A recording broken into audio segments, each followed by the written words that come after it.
Сакам да го образложам историјатот на оваа одлука, односно сакам да потенцирам дека одлуката да формираме 10 пратенички групи е последица на однесувањето на владата, парламентарното мнозинство и господинот Талат Џафери во минатите 40 на ден. Дозволете ми да ви набројам неколку примери. Прво, владата на Република Македонија е пред склучување на договор за пријателство со Република Бугарија. Ние 2 недели официјално преку Комисијата за надворешни работи бараме да го добиеме на увид нацрт договорот, имаме комплетно игнорирање. Иако самиот премиер и министерот за надворешни работи ветуваа и во своето експозе, но и во своите настапи подоцна, инклузивност, подадена рака кон опозицијата, вклучување на опозицијата и барање за помош од страна на опозицијата. Тоа е еден пример. Втор пример. Владата на Република Македонија изготви некаков план 369, кој што според нивните кажувања треба да го забрза процесот на пристапување на Република Македонија кон ЕУ и кон НАТО, што е заедничка цел на сите политички субјекти во ова собрание. За разлика од минатото, овој пат владата на Република Македонија го изготви тој материјал без никакви формални или неформални консултации со опозицијата, односно со пратениците од коалицијата за подобра Македонија. Трето, добивме информација од вас, од медиумите, дека владата е пред изготвување на ребаланс за буџетот. Никогаш досега не се случило министер за финансии да не е во редовна комуникација со претседател на Комисија за финансирање и буџет во собрание, кој што секогаш е од опозиција, во најава и координација и консултација за изготвување, односно предлагање на ребаланс на буџет или на буџет на Република Македонија. Значи повторно игнорирање и повторно ставање нас настрана од сите процеси. Надвор од она што досега било како пракса. Понатаму, нас ни следува по закон за управување со кризи член на Управувачкиот комитет за кризи, кој што е во рамките на владата, но преку Комисијата за одбрана ни следува таква позиција. Пред 2 недели реагиравме на седница на собрание, досега никој нема превземено никакви активности, нити господинот Џафери, нити претседателот на Комисијата за одбрана, нити шефот на Управувачкиот комитет во влада, во насока на инкорпорирање на еден представник од најголемата опозициона групација во собранието на Република Македонија.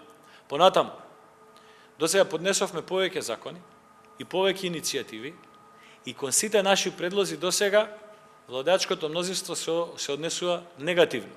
Односно, ниту еден наш предлог не е прифатен на седница на собрание за оние предлози за кои што предлагаме скратена и побрза расправа и дискусија. Од тука можам многу јасно да кажам дека најавите и говорите се само обланда.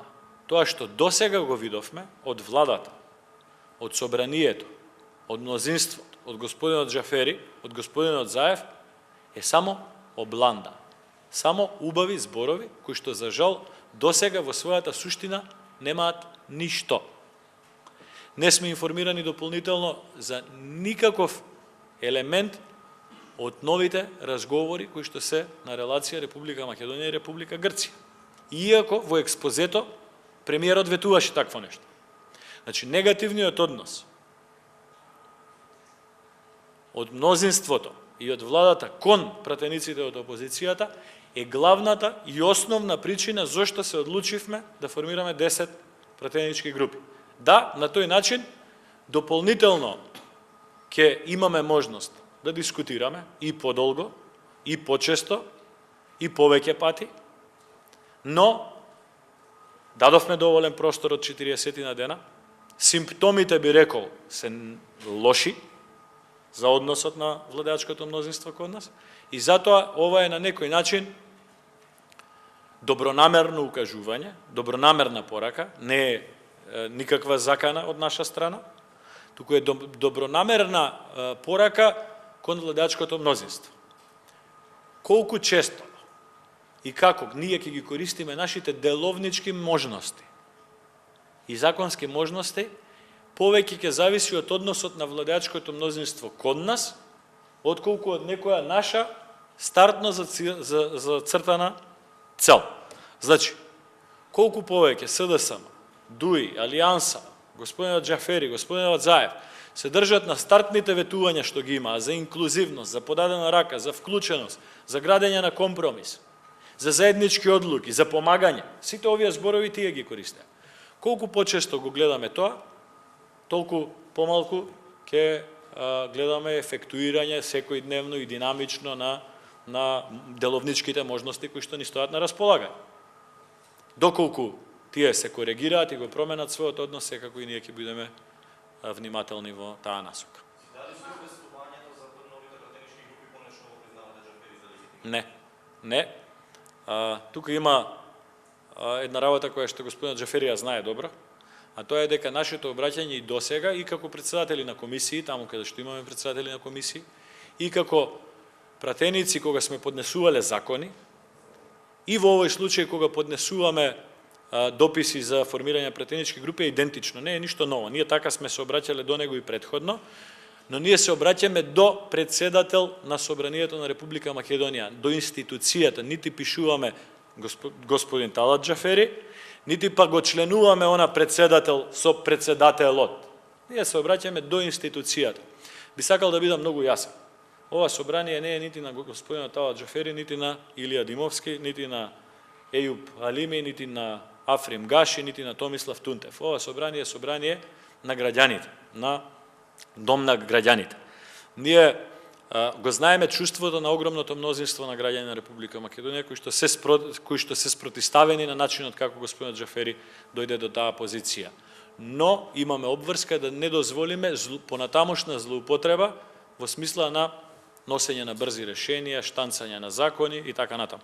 Не сакам да подсетувам во едни други времења кога немаше опозиција во Република Македонија или во блиски или во далечни времења, дека тогаш се прават најголемите грешки во ова собрание. Нашата одговорност не е спрема господинот Џафери, нашата одговорност е спрема граѓаните кои што ни ја дале поддршка. Повед.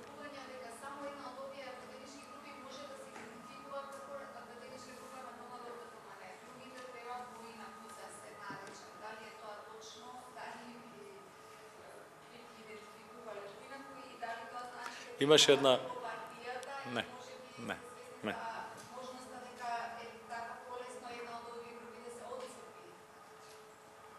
Тоа е пуста надеж на некои други центри. Имаше една шега утринава по социјалните мрежи, вика, уште некоја асоциација на производители на мед не се појави за да каже свое мислење околу формирањето на пратенички групи. Деловникот е јасен, мислам дека и господинот Џафери и господинот Тунтев со своите вчерашни и денешни изјави дадоа потврда дека све е во рамките на деловникот и во рамките на законот за собрание. Нема никаква формално правна нити суштинска дилема околу нашата можност и право да го постапиме ова. Секоја од групите си има посебно име. Првата е прва пратеничка група на ВМРО-ДПМНЕ и коалицијата за подобра Македонија. Втората е втора пратеничка група на... Внимавано е на тоа, сепак во нашата пратеничка група и ние двајца тука, но и многу други пратеници имаме доста сериозно и политичко, и правно, и пратеничко искуство, така да ако некој се надевал дека на таков што ќе не најде, погрешна му е надежда. Ако нема други прашања, ви благодарам.